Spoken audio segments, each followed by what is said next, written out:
Every species failed the trial hunt, until the human walked out.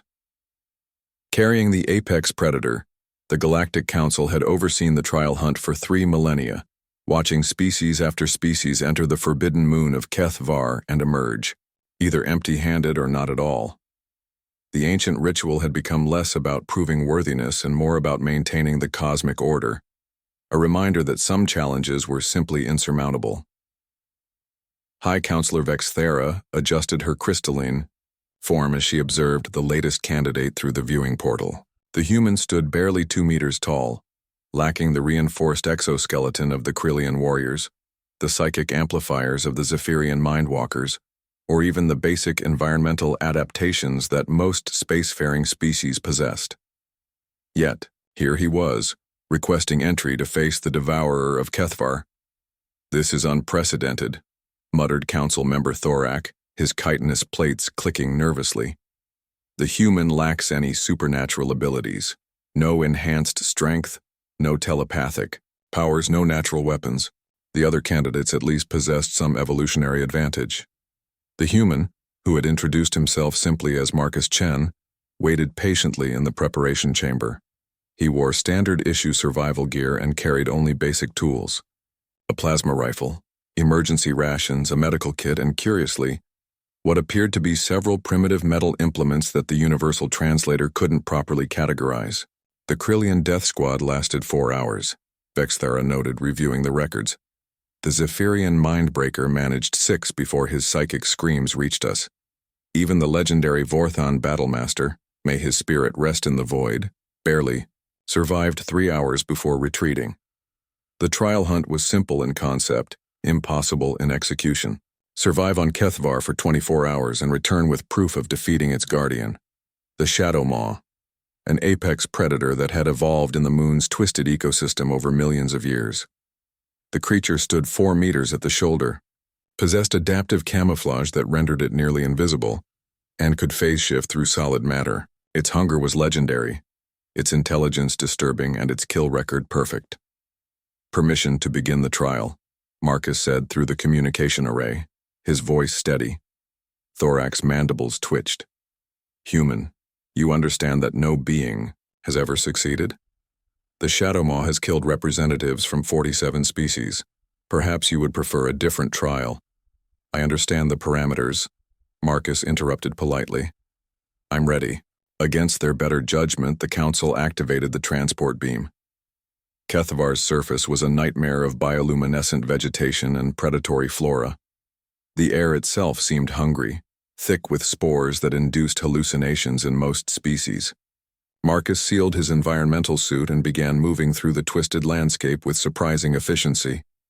Rather than charging forward like previous candidates, he moved methodically, studying tracks, examining claw marks on the metallic trees mapping the terrain.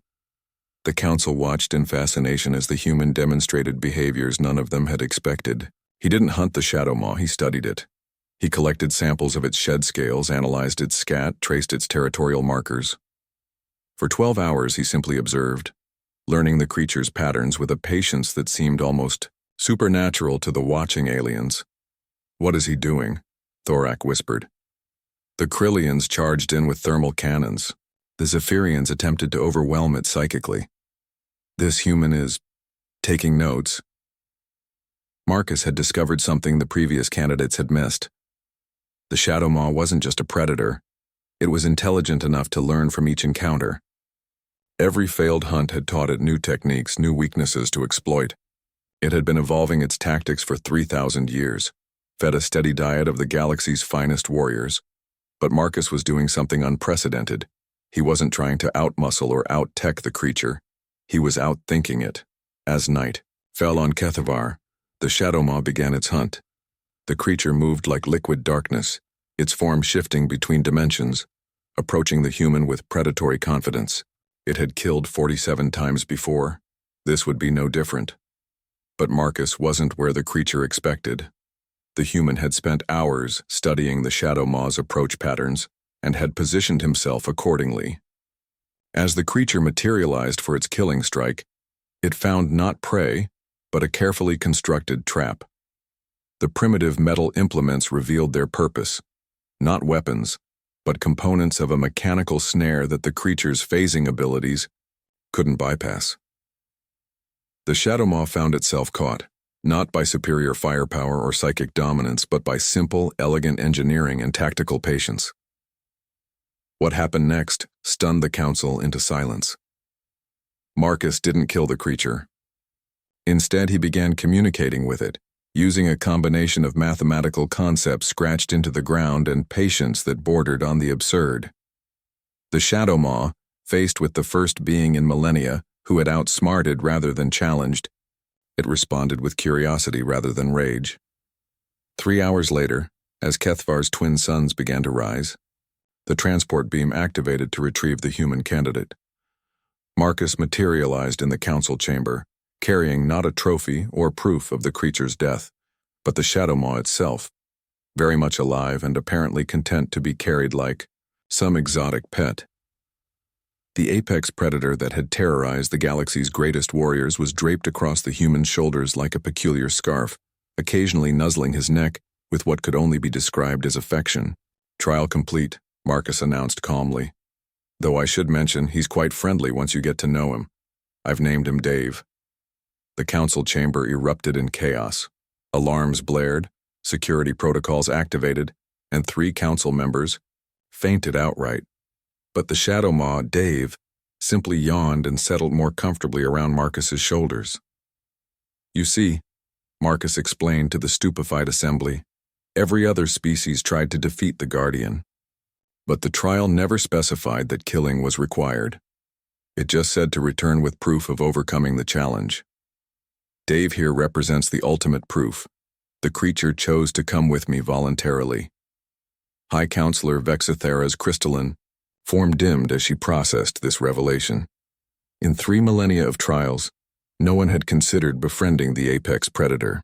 The concept was so foreign to galactic thinking that it had never occurred to anyone. But how? Thorak managed to stammer. Marcus scratched Dave behind what might have been ears, earning a pleased rumble from the former terror of Kethvar. "Humans have a particular talent for turning the most dangerous creatures into companions. We call it domestication. Give us enough time, and we'll probably try to pet a black hole." The council granted humanity immediate membership status. As they signed the documents, Dave helped by holding down the papers with his claws, occasionally offering helpful suggestions in his strange interdimensional language that somehow Marcus understood perfectly. Later, historians would mark this as the moment the galaxy learned an important lesson about humans. They didn't succeed because they were stronger, faster, or more advanced than other species. They succeeded because they approached impossible problems with impossible solutions, armed with patience, creativity, and an inexplicable desire to befriend anything that didn't immediately try to eat them. And sometimes, even the things that did.